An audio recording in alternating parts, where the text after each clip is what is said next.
পড়ছিলাম তোমার নামে লেখা চিঠি, কলমে নওরিন মুনতাহা হিয়া। পর্ব সংখ্যা ৩২। অরণ্য আর রেহানা বেগম ছাদে দাঁড়িয়ে রয়েছে। অরণ্য শব্দ করে হেসে যাচ্ছে। অরণ্যের এমন হাসি রেহানা বেগমের মনে ভয় সৃষ্টি করেছে, কারণ তার ছেলের এমন ব্যবহার সন্দেহজনক। চৌধুরী পরিবারের কোনো সদস্যকে অরণ্য ভালোবাসতে পারে না, অসম্ভব। আর ইভান চৌধুরীকে শুধু কষ্ট দেওয়ার জন্যই ইনায়াকে অরণ্য বিয়ে করে নেয়। যে সাফায়েত মৃত্যুর আসল অপরাধী অরণ্য, সে কেন ইনায়াকে নিয়ে তার নানা বাড়িতে গিয়ে সাফায়েতের মৃত্যু রহস্য সমাধান করবে? রেহানা চৌধুরীর যা মনে হচ্ছে, অরণ্য কোনো গভীর ষড়যন্ত্র করছে। সকলের সামনে অরণ্য যতই সাধারণ আর বোকা সাজার নাটক করুক না কেন, আসলে অরণ্য সবচেয়ে বেশি চালাক আর নিষ্ঠুর। রেহানা বেগম বলে, অরণ্য, সত্যি করে বলো, ইনায়াকে কেন বিয়ে করেছো তুমি? যদি চৌধুরী বাড়ির প্রতি প্রতিশোধ নিতে ইনায়াকে বিয়ে করে থাকো, তাহলে বিয়ের প্রথম দিন থেকে ওর ওপর অত্যাচার করনি কেন? যদি তুমি সাফায়েতকে হত্যা করে থাকো, তাহলে রূপনগর গ্রামে কেন গিয়েছিলে? বৌভাতের দিন তুমি ইনায়াকে পুলিশ দিয়ে ধরিয়ে দিয়েছিলে, আবার তুমি ওকে বাঁচানোর জন্য জর্জকে টাকা দিয়েছো। আসলে অরণ্য, তুমি করতেটা কি চাইছো? মায়ের কথা শুনে অরণ্য শব্দ করে হেসে ওঠে। যাক, পৃথিবীতে একজন মানুষ অন্তত রয়েছে যে তার আসল রূপ সম্পর্কে জানে। অরণ্য শান্ত হয়ে রেহানা বেগমের দিকে তাকায় আর বলে, ইনায়া আমার খেলার ছোট একটা গুটি মাত্র। সে আমাকে সম্পূর্ণ খেলা জেতাতে সাহায্য করবে। চৌধুরী বাড়ির উপর প্রতিশোধ নেওয়া মাত্র শুরু। আর সাফায়েত সড়ক দুর্ঘটনায় মারা যায়নি, বরং ওকে আমি খুন করিয়েছি, কারণ ও আমার বাবাকে খুন করেছে। কর্মফল প্রত্যেক মানুষের ভোগ করতে হয়। আর এখন অবধি ইনায়ের সাথে যা যা হয়েছে, ওকে পুলিশ ধরে নিয়ে যাচ্ছে, ওর ফাঁসির রায় হচ্ছে, বা রূপনগর গ্রামে ওর মামার মৃত্যুর রহস্য খুঁজতে যাচ্ছে, সব আমার পূর্ব পরিকল্পনা। অরণ্য নিজের মুখে সব সত্যি বলে। রেহানা বেগমের রাগ হচ্ছে ওনার ছেলের ওপর। অরণ্য ঠিক কতটা জঘন্য আর নোংরা তা রেহানা বেগম জানে, আর এই জন্যই রেহানা বেগম তার ছেলেকে ঘৃণা করে। এই ভালো মানুষের আড়ালে লুকিয়ে থাকা কুৎসিত চেহারা সে দেখতে চায় না। রেহানা বেগম ঘৃণায় দৃষ্টিতে তাকিয়ে বলে, ছি অরণ্য, তুমি ঠিক কতটা নিচু মন মানসিকতার অধিকারী। ইনায়া তোমার স্ত্রী হয়, বিয়ের পর ওকে সবসময় আগলে রাখা, বিপদে ওর পাশে থাকা তোমার দায়িত্ব। আর তুমি নিজের প্রতিশোধ আর স্বার্থের জন্য ওর সাথে মিথ্যে ভালোবাসার নাটক করলে। এসএস কোম্পানির খাবারে বিষ ইনায়া মিশায়নি, তবুও ওকে তুমি বিনা কারণে জেলে পাঠালে। রূপনগর গ্রামে গিয়ে সাফায়েতের মৃত্যুর বিষয়ে কিছু জানতে পারবে না জেনেও ওর পাশে থাকার অভিনয় করলে। এসএস কোম্পানির আসল অপরাধীকে তা জানার পরও সত্যিটা বলছো না কেন তুমি? আর কতদিন পর যদি ইনায়া ফাঁসি হয়ে যায়, তবে কি তুমি শান্তি পাবে? রেহানা বেগমের কথায় অরণ্য সহ্য করে নেয়, কিন্তু তার মায়ের ঘৃণার দৃষ্টি সহ্য করতে পারছে না। অরণ্যর বুকের ভেতর অনেক কষ্ট হচ্ছে।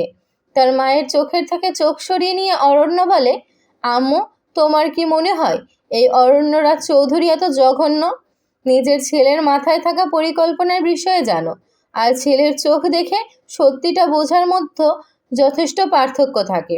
সব ঘৃণা আর রাগ ভুলে একবার আমার দিকে তাকিয়ে বলো না আম্মু, এই চোখে কি তুমি ইনায়ের জন্য ভালোবাসা দেখতে পাও না? নিজের বাবার খুনের প্রতিশোধ নেয়ার হিংস্রতা কি দেখতে পাও না? এত বছরে শুধু একবার মায়ের মুখে নিজের নাম শোনার আর্তনাদ কি তুমি দেখতে পাও না? ওই চৌধুরী বাড়ির মিলন চৌধুরী আর অরুণা বেগমের প্রতি ঘৃণা কি দেখো না?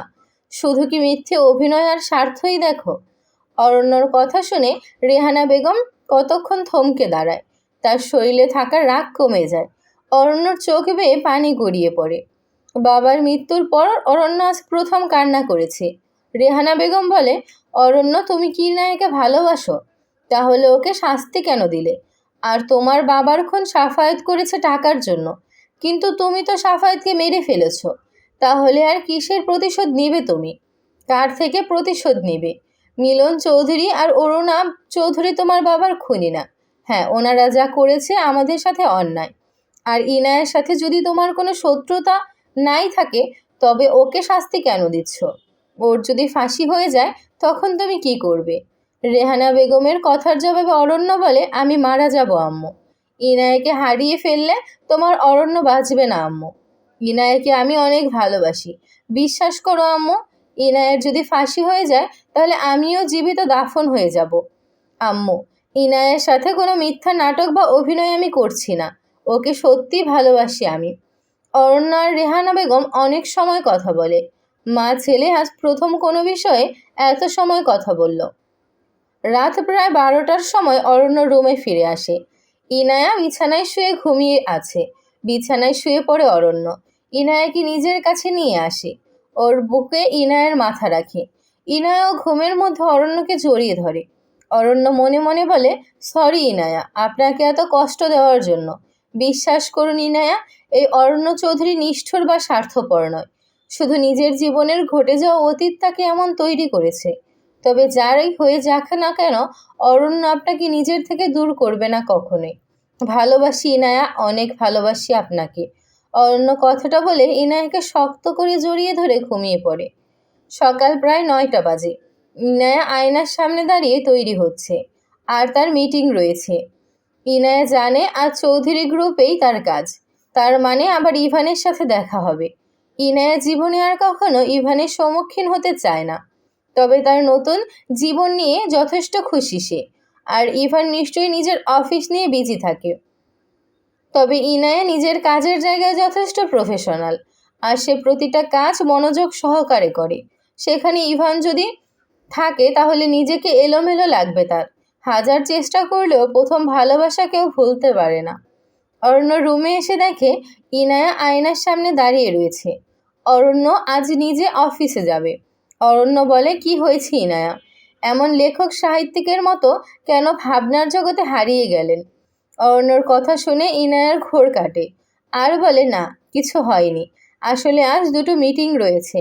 একটা চৌধুরী গ্রুপের মালিক ইভান চৌধুরীর সাথে, আর এসএস কোম্পানির শেয়ার হোল্ডারের সাথে। চৌধুরী গ্রুপ কথাটা শুনে অরণ্যর ইভানের কথা মনে পড়ে। আজ ইনায়া ইভানের সাথে মিটিং করবে। তবে ইনায়া যথেষ্ট সাধারণভাবে কথাটা বলে, যেন ইভান ওর কেউ হয় না। অরণ্য সেটা ভেবেই খুশি হয়।